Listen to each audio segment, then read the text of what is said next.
Currently, we're at my husband's boss's wedding. The celebration is full swing, and my husband's had a bit too much to drink.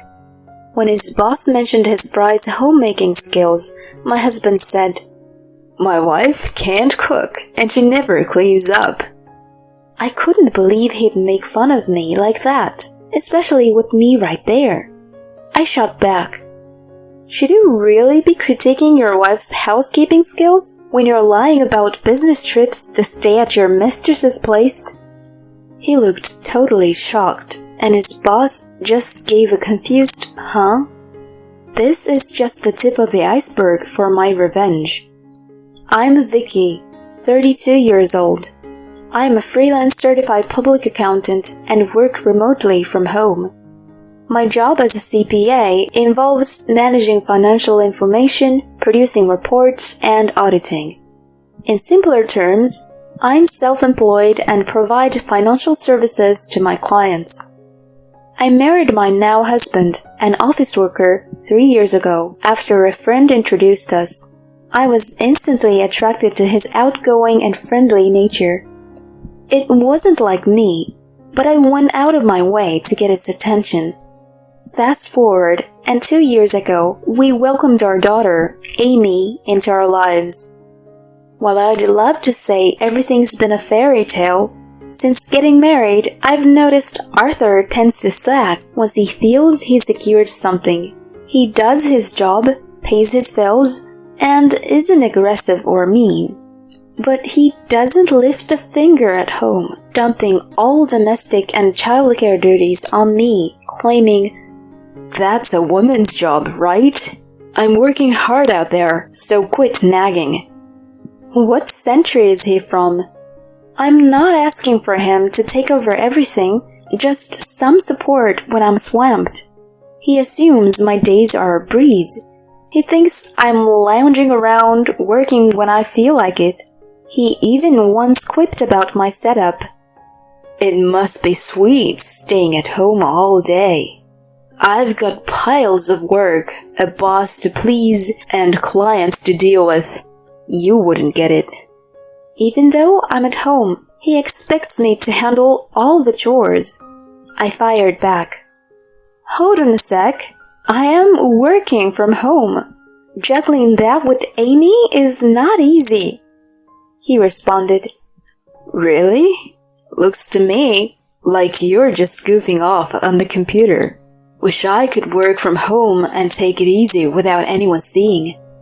He said it with a smile. I don't think he meant any harm, but it did irk me how he downplayed my work. On the bright side, he occasionally takes Amy to the park, and they play together sometimes on weekends. He always makes it a point to be home for special days like birthdays or Christmas, showering Amy and me with gifts. We've had our share of good times. That's why I've been keeping my frustrations to myself. I mean, maybe this is just how relationships are. No one's perfect, and compromise is part of the deal. I don't want to split from him. I take pride in how efficiently I juggle my remote job, house chores, and taking care of Amy. We had a system that kind of worked. But recently, his behavior has been off. He used to be a homebody on weekends, either buried in his comics or playing games. Lately, he's rarely home, often saying, "I'm heading out. Don't bother with dinner for me," before heading out the door. He doesn't just disappear from home on weekends. He's also often working overtime during the week. Sometimes, he even says he has to pull an all-nighter at work and then returns the next morning. It's strange that it happens so often throughout the month instead of just once or twice. This got me worried, so I confronted him about it one day. "Hey, it feels like you've been coming back home in the mornings a lot. Plus, you're always gone on weekends. How about we spend some quality time together as a family?" But his response was harsh. How can you give your husband grief when he's busting his butt for this family? I'm killing myself out here working for us. He gave me a fierce look. But being the kind of person I am, I didn't look away. So, where are you always heading off to? At least tell me that. I'm not telling you to stay home, I just want to be in the loop. I've been hanging out at my boss, Carlos's house. His fiancée loves hosting parties all the time, and since I report to him, I get invited a lot. I'm familiar with Carlos. We've met. I've even attended one of his extravagant house parties. Carlos's fiancée, Sarah, was a model back in the day and is drop-dead gorgeous. Word is they are living together and planning to get married. Sarah's my age, 32, but she could pass for someone in her early 20s. She's got fair, almost glowing skin and large eyes, rosy lips and vibrant apple-colored cheeks. She's slender with a graceful frame. Even seeing her as another woman, I had to admit, she was a knockout. But personality-wise, she left a lot to be desired. Sarah, I remember the first time I went to their house party and she walked up to me. That's a memory I wish I could shake, but can't. You're Vicky, right? Heard your cooking isn't that great. Sarah remarked with a sly smile. Her comment caught me off guard and I responded, Who told you that? Arthur was venting about it.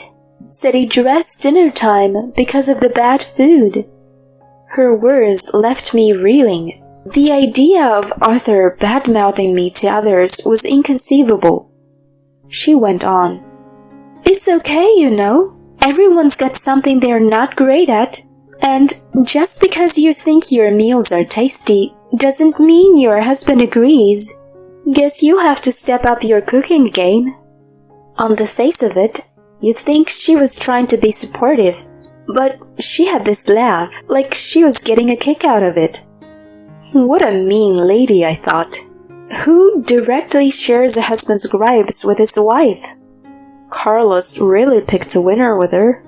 I mumbled sarcastically to myself. Another thought crossed my mind, though. Even if they were tight, would Arthur really talk about our home life to his boss's fiancée? I was about to get answers to my doubts in the worst way imaginable. It all unraveled on Amy's second birthday.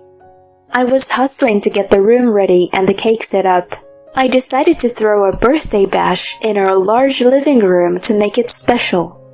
Amy was taking a nap in her bedroom. The plan was to surprise her when she woke up. Arthur was pitching in, especially with the high-up decorations. But then his phone rang.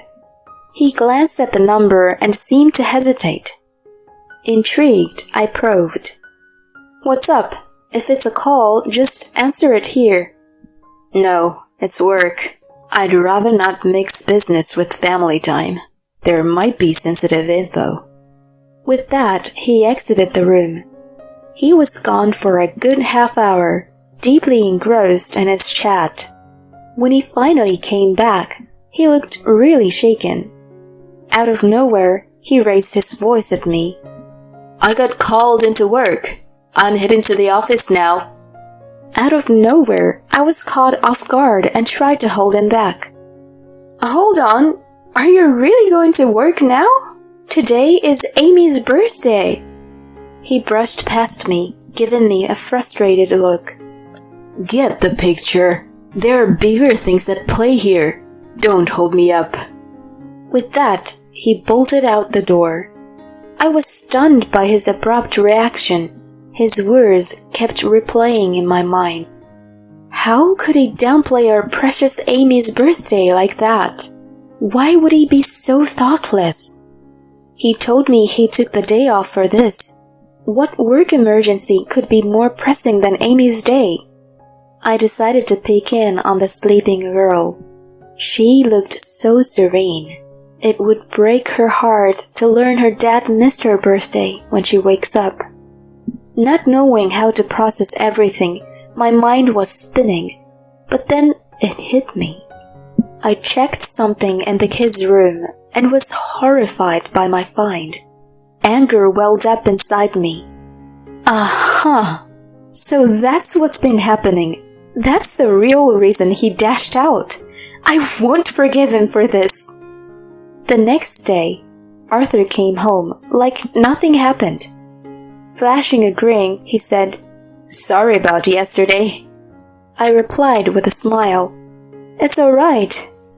But inside, I was plotting my next move. After a while, he filled me in about Carlos and Sarah's upcoming wedding. Turns out, she was expecting, so they sped up their wedding plans. We got an invite, and I had my own plans for their big day. Everything was going off without a hitch at the wedding. Arthur was living it up, sipping enough to get rosy cheeks. As I nibbled my food, I kept an eye on him. Just then, the couple of the hour, Carlos and Sarah, walked over. Sarah, in her stunning wedding gown, turned heads left and right. All the men there couldn't get their eyes off the princess. Smiling wide, Arthur patted Carlos on the back. "Carlos, congrats!" Then he asked Carlos, "What's your favorite thing about Sarah?" A bit shy, he answered, "Her cooking, I think." Chuckling, he added, "That's totally not like my wife. She struggles with house stuff, bad cook, not the best cleaner. Wish she could pick up a few tips from Sarah." It was pretty gutsy of him to diss his wife with her right there. Sarah let out a laugh at his comment, while Carlos smirked and said, "You shouldn't talk bad about your wife like that," he cautioned Arthur. Seeing my moment, I jumped in. "Bad cooking and cleaning? How would you know? When you're always out on fake business trip, sneaking off to your mistress's place." Both Sarah and Arthur looked surprised at my words, while Carlos blurted out a confused, "What?" Pushing forward, I said to him, "Carlos, you were out of the country for a month recently, right?" Oddly enough, my husband was gone at the same time. Are you connecting the dots? At first baffled, realization dawned on his face. "Wait, what are you hinting at?" he asked, his voice shaking a bit. Keeping my cool, I spelled it out. "It's pretty simple. Arthur was at your place the whole time, just him and Sarah." Carlos's eyes widened in shock, darting between Arthur and Sarah. My husband seemed rattled, and Sarah shot me a piercing look, biting her lip. "Really? Don't throw around baseless claims. I'll take you to court for slander." Boosted by Sarah's feisty response, Arthur also began to berate me. "Exactly. You think you can frame me like this? Just because you got wind of some gossip, you're pulling this ugly trick? That's low. Say you're sorry to me and Sarah, now." I let their outburst roll off me, pulling out my phone and hitting play on a video. Loud and clear, the footage displayed my husband in our kids' room on a call with Sarah. "Sarah, you're expecting? Whose baby is it? Wait, mine?" His flustered voice followed. Carlos's expression tightened, signaling a game-changing moment. The video kept rolling. "I was with you the whole month Carlos was traveling. What should we do? Neither of us wants to split from our partners, right?" And then the kicker. "Okay, we'll fast-track the wedding, and the kid will be known as Carlos's. Best that way. If my wife finds out, it'll be a nightmare. Just keep it between us.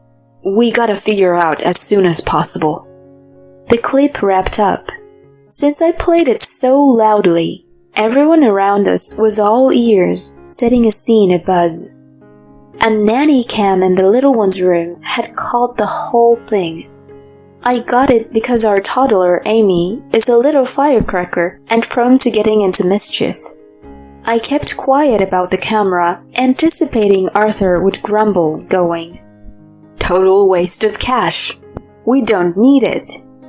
So, clueless about the camera, he chose the kids' room for the risky call with Sarah. What followed was sheer pandemonium, with Carlos absolutely fuming. "Sarah, what is this about? You said it was my baby. Were you playing me all along? And you, Arthur, after everything I've done for you, you chased my fiancé?" Sarah started crying. "I'm so sorry. I lost myself. Please, just calm down." Arthur scrambled for words. "I can't apologize enough. Hear me out. There's a reason behind it." The scene was bedlam. Needless to say, the wedding was off. "We'll hash this out later," Carlos muttered to me, lowering his gaze. With eyes blazing, Carlos escorted a weeping Sarah out, followed by both of their families. She was in for a storm from both sides. What remained was a mix of bewildered guests, me, and shell-shocked Arthur. "You planning on hanging around like a statue?" I said, and he snapped. "What did you just unleash, making a scene like that? Crying foul? All because you hooked up with your boss's girl and she's expecting, no less." Stumped by my response, he glanced downward, then hit me with puppy dog eyes. "You're not thinking about a divorce, are you? With all the dust settled, you've gotta feel better. Amy needs both her parents. Sarah and I are done. We get a redo, right?" More than ire, I was taken aback by his brazen plea. Did he honestly think we could just hit the reset button after all of that? The real reason he doesn't want to split is because Carlos is onto him about the affair. From the get-go, Arthur hasn't been making a lot of money, and after this mess, his job's probably on the line. If I go after him for alimony, his life's definitely taking a nosedive. That's his main reason for dodging a divorce. How self-absorbed is that? I let him have it. "Cut the crap! We're getting divorced! There's no walking this back. I'll be coming for compensation from both you and Sarah. Plus, I want child support. Get ready." Hearing this, he just lost it, tears and all. "Please, don't go there. I'm really begging you here. My pay isn't great, and I swear I'm done straying. I'll do whatever you say from here out. I seriously messed up. Just think about the divorce." Why would I believe a word from you? You even spaced on Amy's birthday. A loser like you around isn't good for my daughter. Just steer clear of us. Please. I brushed off his last-ditch efforts and split from the place alone. Down the line, Arthur and I went our separate ways, and Carlos and Sarah called off their wedding. I got compensation and child support out of Arthur, and naturally a chunk from Sarah too. He had to bow out of his job, given the whole boss's fiancé turned baby mama situation. They ended up in debt, shelling out for Carlos's demands. Word is, Arthur and Sarah got married because of the baby, but they're living in the red, dodging bail collectors. Frankly, I'm unfazed hearing about it. They reaped what they sowed. As for me, I got custody of Amy and headed back to my folks' place. Amy's been the apple of her grandparents' eyes, and she's thriving. I've been living peacefully, shaking off all the Arthur drama.